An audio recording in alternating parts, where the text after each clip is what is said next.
राधे राधे मेरे प्रिय साथियों।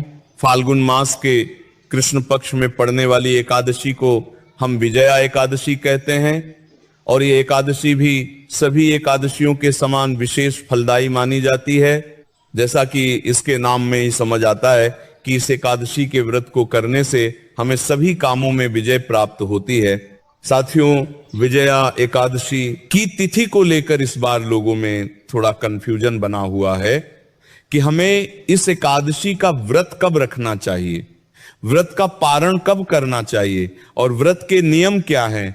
आइए साथियों, अब हम जानते हैं कि विजय एकादशी की तिथि कब से शुरू होगी और कब समाप्त होगी।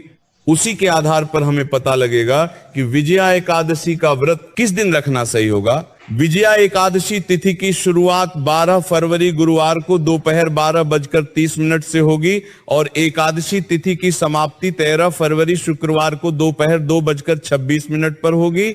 साथियों, जब भी किसी एकादशी का व्रत 2 दिनों का पड़ता है तो उसमें दूसरे दिन वाली एकादशी का व्रत रखना बहुत ही फलदायी माना जाता है। इसी के साथ में एकादशी के दिन जब द्वादशी हो तो उसका फल और भी ज्यादा बढ़ जाता है।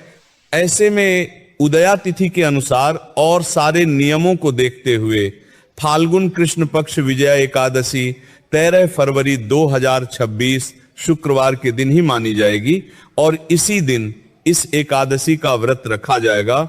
साथियों, इसके बाद द्वादशी तिथि की शुरुआत 13 फरवरी शुक्रवार को दोपहर 2:27 से होगी और द्वादशी तिथि की समाप्ति 14 फरवरी शनिवार को शाम 4:01 पर होगी।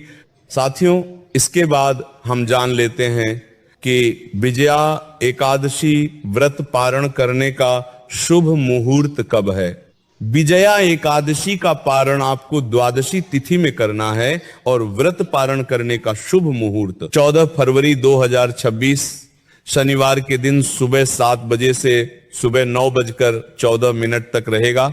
इसी बीच में आपको अपने व्रत का पारण करना है और एकादशी व्रत रखने वाले को 3 दिनों के नियमों का पालन करना चाहिए। सबसे पहले दशमी तिथि के दिन एक ही समय शुद्ध और सात्विक भोजन करना चाहिए। इस दिन तुलसी पत्र भी तोड़कर रख लेना चाहिए। फिर एकादशी वाले दिन सुबह जल्दी उठकर स्नान करना चाहिए और साफ सुथरे वस्त्र पहनकर घर के मंदिर में भगवान विष्णु जी के सामने अपने व्रत का संकल्प लें और ओम नमो भगवते वासुदेवाय नमः मंत्र का जाप करें। इसके बाद इस व्रत में आप चाय, पानी और फलहार ले सकते हैं और शाम के समय या सुबह के समय एकादशी व्रत कथा भी जरूर सुने और शाम के समय एक घी का दीपक जलाकर भगवान विष्णु और माता लक्ष्मी जी की पूजा जरूर करें और फिर इसके अगले दिन सुबह जल्दी उठकर शुभ मुहूर्त में अपने व्रत का पारण करना चाहिए। व्रत पारण करते समय आप गंगा जल या आंवले का प्रयोग करके या भगवान के प्रसाद का उपयोग करके व्रत को खोल सकते हैं। इसी के साथ में व्रत रखने वाले को दशमी और एकादशी वाले दिन चावल का प्रयोग नहीं करना चाहिए और व्रत पारण करने के बाद द्वादशी तिथि में व्रत खोलने के बाद आप चावल का प्रयोग कर सकते हैं। इसी तरीके से व्रत रखने या ना रखने वाले को भी एकादशी वाले दिन चावल का प्रयोग किसी भी प्रकार से नहीं करना चाहिए और ना घर में बनाना चाहिए और नाश्ते के पोहा का सेवन भी नहीं करना चाहिए क्योंकि ये भी चावल से ही बनते हैं।